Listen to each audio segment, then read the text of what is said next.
Do you remember what your husband or your brother were saying or yelling during all of this? If they were at all? Just kind of, get off me, ow, or whatever, whatever. They were like, don't talk to my niece that way. Yeah.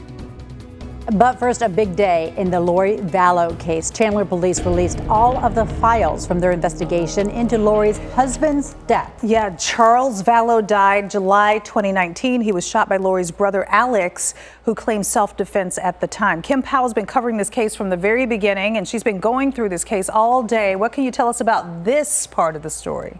Yeah, perhaps the biggest part we received from Chandler police were the interviews they conducted after Charles's murder. That includes interviews with Lori, his wife, as you just saw, and Tylee, his stepdaughter. Both of these interviews took place just a few hours after Charles was killed. And you can see Tylee sitting in a room by herself as detectives is interviewing Lori in the next room. At first, she's fidgety and humming and cracking her knuckles, and then about 12 minutes in, Tylee breaks down and starts to cry. You can see her wiping her tears.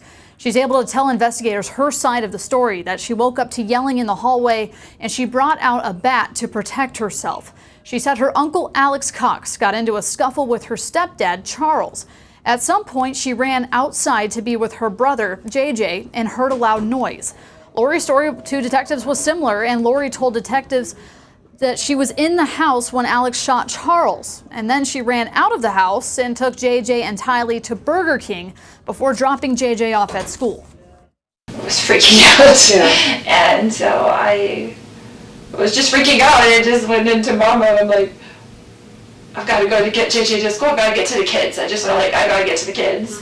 And so I just went outside and to see if they were in there okay. I didn't want them coming back in the house when all that was going on. Now, after the detective left the interview room, Lori grabbed a tissue and dabbed her eyes, you can see there, and then she closed her eyes and sat cross-legged and appeared to be dozing off for several more minutes. Again, just a few months ago, a grand jury indicted Lori for conspiracy to commit murder in this case. She's also accused of killing Tylee and her son JJ in Idaho. Coming up tonight at 5, we'll have more from these interviews, plus what Alex Cox had to say about that day. Jamie, back to you.